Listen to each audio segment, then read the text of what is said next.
Pessoal, eu estou empolgada porque nós vamos começar uma série sobre envelhecimento cutâneo. Na realidade, não vai dar para separar totalmente a questão do envelhecimento da pele e o envelhecimento da pessoa. Então, eu acho que nós vamos conversar sobre envelhecimento.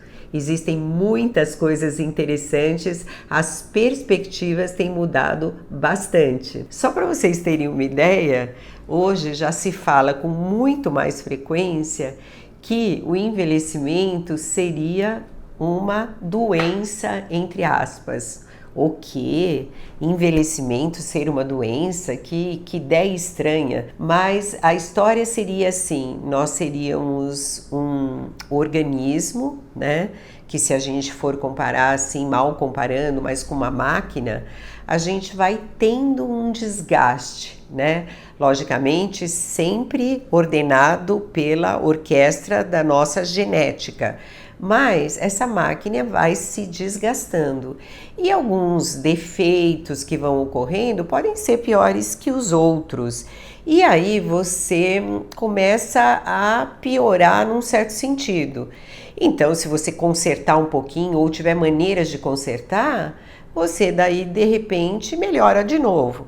Então, tudo bem, não que a gente encare o envelhecimento como uma doença, mas encare como um processo, ele está ocorrendo e você pode interferir de alguma maneira. O que eu quero dizer com isso? Não vamos entrar nessa de eu tô velho, não dá mais para nada, entrar até um pouco no preconceito que já existe na sociedade.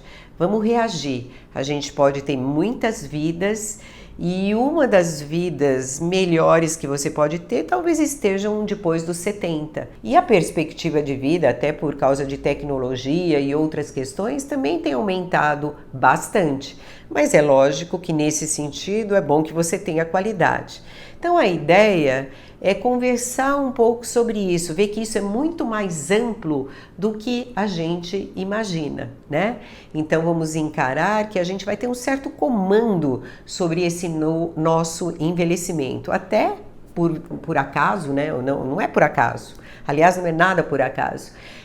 Já dizem que a pessoa que vai viver 150 anos, talvez 180 anos, até já tenha nascido. Mas é lógico que isso se pensa sempre com qualidade. Então, a premissa para essa questão é que, na verdade, se você se cuidar, se você olhar a sua saúde como uma joia que você tem que manter polida, brilhante, linda o tempo todo, isso vai fazer muita diferença na sua vida e no modo que você vai envelhecer. Então, é disso um pouco que nós vamos falar. A questão de alimentação, a questão de sono, a questão de exercício físico, mas não daquela forma assim, um monte de regrinhas, você tem que fazer isso, você tem que fazer aquilo, você tem que fazer aquilo outro, mas sim de uma forma mais dinâmica, mais criativa, assim, interagindo com a questão de como você é, né?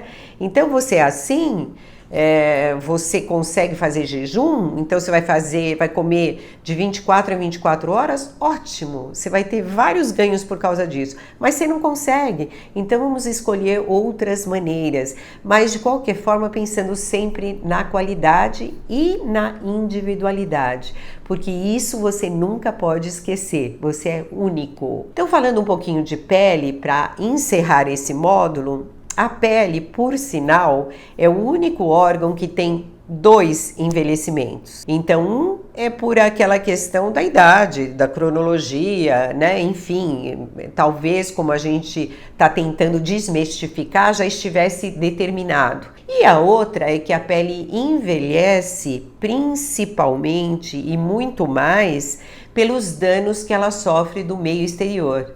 Então você já pensou, né? A pele é o órgão que faz o contato com o meio exterior. É ela que está aguentando aí a radiação solar, que pode estar muito mais intensa hoje do que amanhã, enfim. É ela que aguenta mudanças de temperatura, é ela que aguenta uma série de substâncias poluentes que estão nos agredindo no dia a dia. Então, vamos ajudar a pele, né? Então, começando a nossa série, lembrar disso. A pele é um órgão que tem 2 envelhecimentos, o cronológico e o envelhecimento pelo dano externo que está acontecendo, que nós chamamos de fotoenvelhecimento, uma vez que considera-se que o sol é o maior agressor da nossa pele ao longo do tempo. Então, pensando assim, a gente vai ter que até colocar alguns exemplos na nossa cabeça. Então, veja a vozinha do seu amigo, a sua própria vozinha, que é aquela pessoa clarinha, uma pele meio branquinha. Olha a diferença da pele dela numa área que é sempre exposta de uma área que não é exposta. Na verdade, não é só as pessoas mais claras, todas as pessoas. Pessoas mais morenas, elas têm um pouquinho mais de proteção, elas têm um pouquinho mais de... a melanina ajuda um pouquinho, mas todo mundo tem essa diferença. Então, olhe nas peles das pessoas de mais de 70, 80 anos, qual é a diferença entre a área por exemplo, aqui do pescoço, do rosto, dos braços, comparando com a barriguinha que fica muito tempo escondida? Você vai ficar chocado. E isso já é o que você pode entender da diferença dos 2 envelhecimentos. Então, nós vamos continuar com a nossa série, depois falando um pouquinho de quais as agressões que essa pele sofre, como essas agressões acontecem e quais seriam as maneiras da gente proteger a nossa pele. Até o próximo!